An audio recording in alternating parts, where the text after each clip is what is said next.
Good evening. Hi guys, and welcome to another live stream. Sorry if you got a quick shot of me walking around the room there. Looks like we're all up and running. You can see I have a new new picture behind me, temporary non-freediving picture, and a new light, so you can see me in full colour now, which is quite interesting. Some hot news, hot off the press. I broke my hand on Saturday. That's quite interesting and new for me. So I mention it because I have to click, and I've been trying with my left hand and it just doesn't work, so I'm going to have to kind of use my plastered right hand. So we're on the 22nd of January now, and this is the big date of Boris Johnson's roadmap out of lockdown, and it looks good for no tanks. Looks really good for no tanks.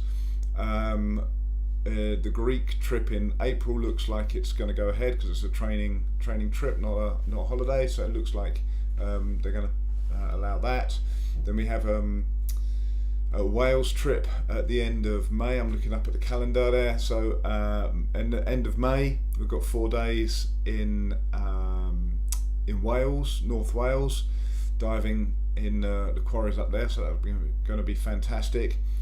Mars trip obviously in June is happening. We've got a yacht trip in June, and apparently, as I said it, I've been saying it for weeks, and I've just had a message through from Una's Diners, but the phone is ringing off the hook. People are desperate to book things, so I haven't had a chance to check what the prices are for the yacht trip in June, but yesterday the flights were like 60 quid, and you know, if you can get a flight, then come and join us. July Free Fest is a go, and we've got another yacht trip in September and another Marsa in October. So all these trips look like they're happening, which is fantastic. Okay, so without further ado, I did the Herbert's 214 meter dive last week, so this week I'm going to do the Perseus. Now I can see there's only 2 of you online at the moment, but I totally understand, because right now Boris Johnson is making his announcement, telling you the stuff that I've just told you. So I'm kind of guessing that people are watching that, which is absolutely fine. You can watch it watch this at a later date. It all goes up on YouTube for you to watch it whenever you want.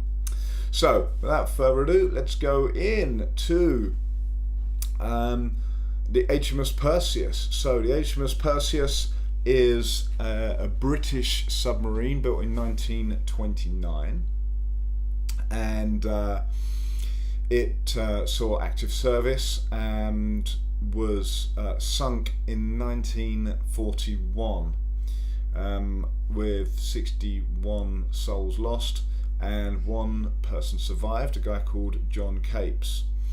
I'm going to go through the history in a little bit more detail, but that's the general lifespan of it. And it was lost, they had no idea where it was, and it was discovered again in 1997 by some scuba divers, and the UK Navy went there and corroborated that it was the HMS Perseus, as you know, as they said it was. So the story goes about the history of the Perseus. So it was carrying some passengers. It was obviously wartime, so it was carrying some passengers, military personnel, but they weren't part of the crew.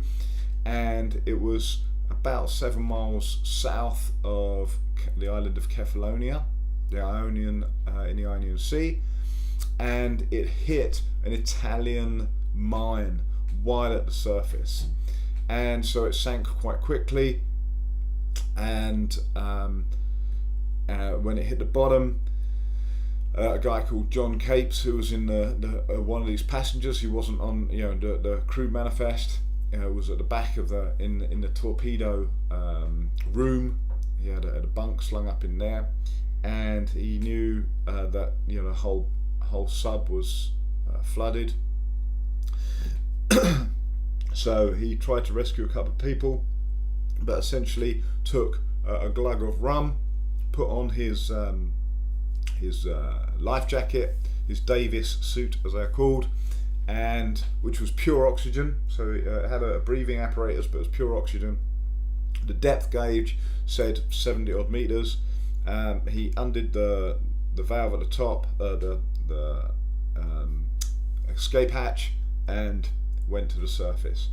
The other people he tried to rescue, they were never seen again, but he made it to the surface and swam for several hours, 7 hours, to some distant lights, which turned out to be Kefalonia, and the islanders looked after him and kept him safe, so he wasn't sent off to Germany or Italy. They kept him safe, hid him at great personal risk to themselves, and eventually, after 6 months, he managed to make it back to England.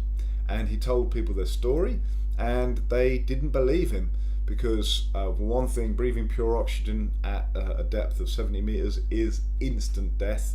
Oxygen gets poisonous the deeper you pure oxygen.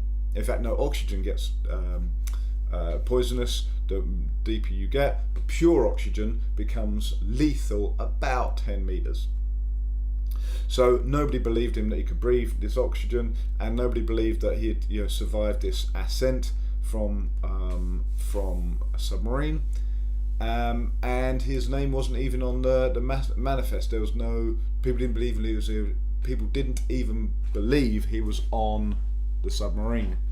And he died in the 80s, and died people not believing his story, which was quite upsetting to kind of find that out. But then when they found the submarine in 1997, the rear torpedo hatch was open, not the torpedo hatch, but the hatch into the torpedo room was open, and divers went in and they found a bottle of rum that was floating around inside. They had the same make that he said he had drunk from. So they knew his story was true, and but the depth wasn't 70 meters. They presumed the depth gauge was broken, but to be honest, in that situation, I would even put it down as to user error. He was under a lot of stress, as you can imagine, and so if he read 70 meters, 50 meters, it doesn't. It's neither here nor there. Anyway, but he survived, and there was a memorial laid in year 2000, and the Navy went and left a memorial on the island of Kefalonia, looking out over the sea. And the memorial was actually obviously remembering the people who perished, but more than that, it's about the people of the island who looked after John Capes in those 6 months, while he was trying to get back to his base. So in 2000, and got to get this right, 2019, so that's 2 years ago. 2020 seems to be a kind of blip, and you can't get your head around. We've missed a whole year, but in 2019 we went to Kefalonia with a boat, EY Sailing's yacht, and attempted to freedive on the Perseus. So this was the group that we took with us. So there were 6 freedivers, and the wreck actually turns out to be about 55 meters or so deep, not 70 meters. And so we had to work out a way of getting down to the wreck, but actually more difficult than actually the dive was locating the wreck. You imagine our boat is on the surface, even with a GPS location, and the wreck is 50 meters below us. Okay, any slight movement or any current, the rope or what we're diving on, it can kind of go off at an angle. And so we employed a scuba diver to help us, although he wasn't going to be part of our dive. There's only 2 people, I believe, who, because it's classified as a war grave still, there's only 2 people who are allowed to dive on the wreck. And this guy is based on Kefalonia, and he said he could find it for us and show us where it is. So weather permitted, we dived it in one day, and he suggested, or actually didn't suggest, he told us that we should put a shot line down with maybe, I think it's 15 kilos on the bottom, and a rope from the surface buoy down to the bottom. And he was pretty certain he could get close to it. In fact, he went, and we dropped this buoy, and he went down scuba with his buddy, and they moved the 15 kilo weight close to the Perseus wreck, which incidentally is sitting upright on the seabed and is in pristine condition. A few years ago they had a net clearing exercise, and some commercial divers, scuba divers, went and cleared the wreck of nets because it's a war grave. But realistically, not many people dive it. It's very difficult to get to because it's in the middle of the sea, and the likelihood of getting the conditions is,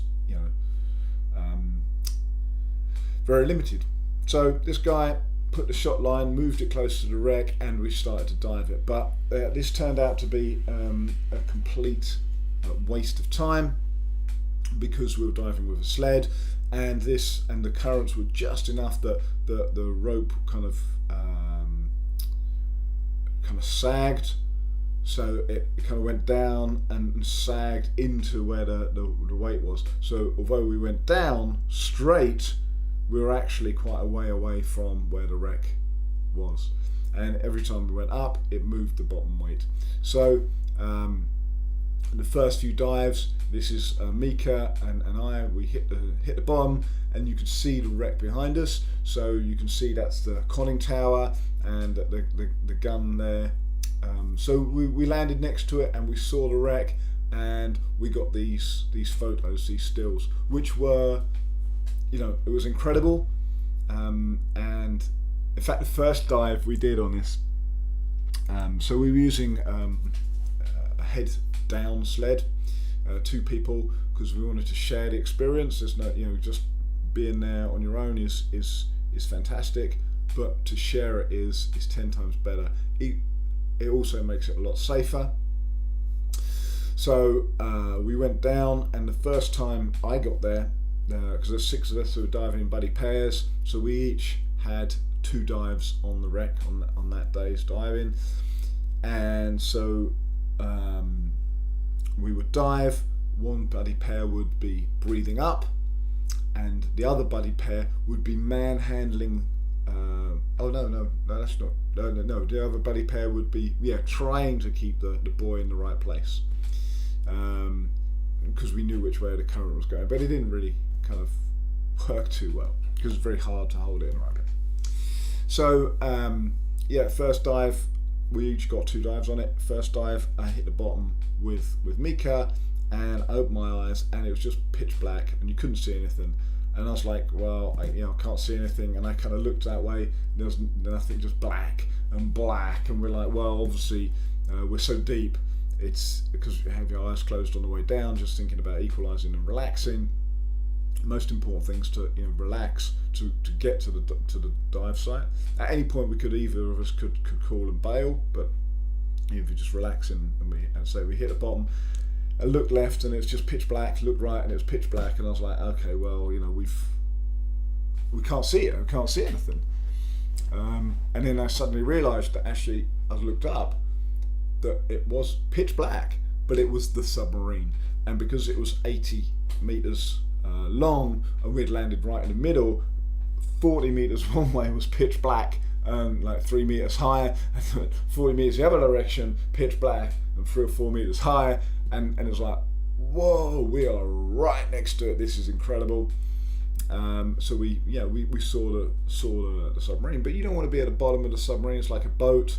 The bottom section's not very interesting. It's the top section you want to see. So it was amazing.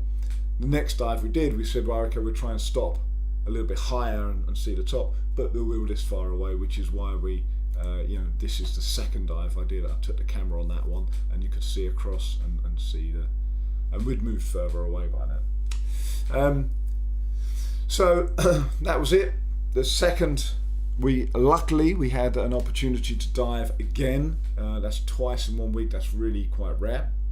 So we decided to use our techniques of diving and instead of entrusting it on somebody else, we used our techniques, which would be we'd anchor the boat, the lito, and then let the current pull the lito until the lito was over the submarine. Then on the back of the lito, we'd put the dinghy, and we'd have one of the guys, Panos, sitting on the dinghy with a GPS, and so 2 people diving, 2 people breathing up, and 2 people manhandling the dinghy as a surface buoy until the GPS was straight above it, and bang, you could press go. And we hit it 6 dives out of 6.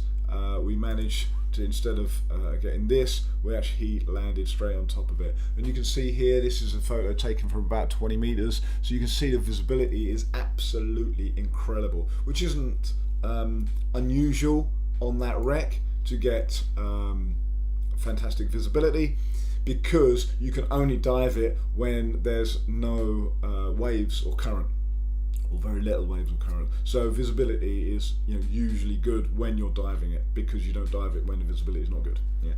So you can see there, that's me and Hipster, Matt, hanging over the HMS Perseus as it's sitting upright. And you can see the conning tower on the top there, and to the bottom of the picture, that's where the hatch actually was that John Capes escaped from, and it was still open. So the technical parts of the dive were getting that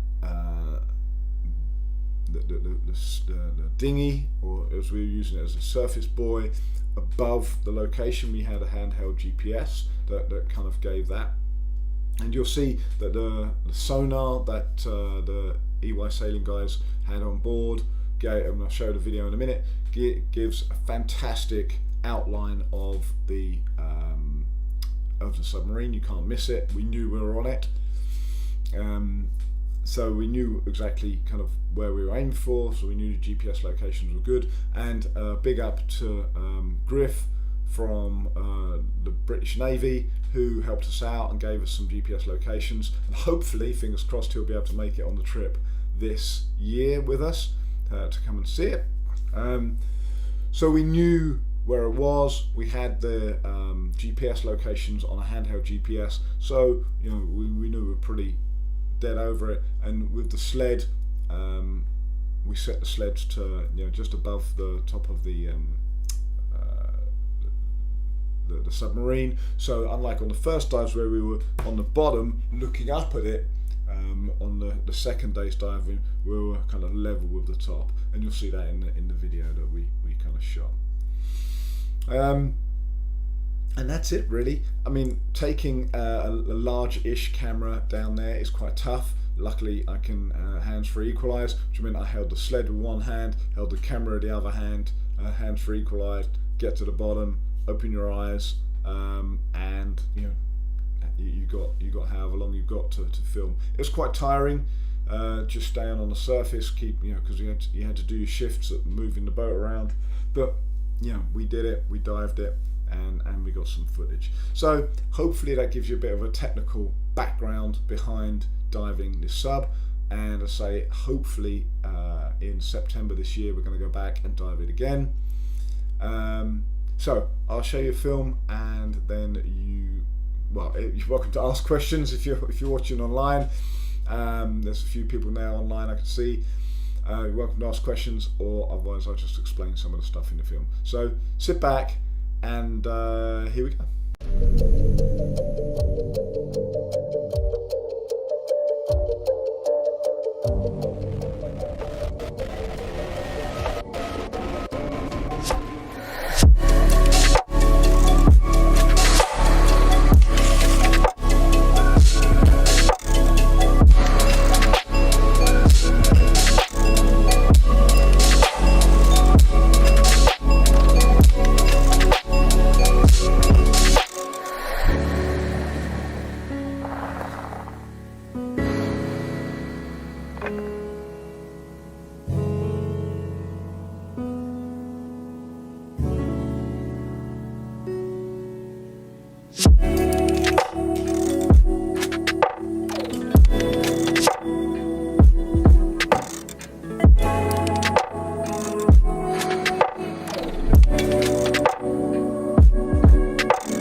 So hopefully that gives you an idea, a little bit of technical background before seeing the film. It's on YouTube as a separate film with a little bit more background of the other dives we did there. But you can see my favourite part of that film is when the camera is just being held, so my eyes are closed, I'm holding on the sled, I've got the camera in the other hand, my eyes are closed, and the camera, I've just pressed record at the surface, and you can just see the Perseus coming into shot, and when I spin it round, obviously there's a few dives there, cuts, that's why the wetsuits change colour, but you know nobody's gonna worry too much about that. And then I turn it round and you can see Hipster and I, Matt and I, just hanging there above the Perseus, and you got plenty of time to have a look around and see it there. And actually, if you watch the film again, you'll see at first I'm looking at a conning tower, and then I swing the camera underneath me, and it's a super wide angle lens, so we are very close to it. We are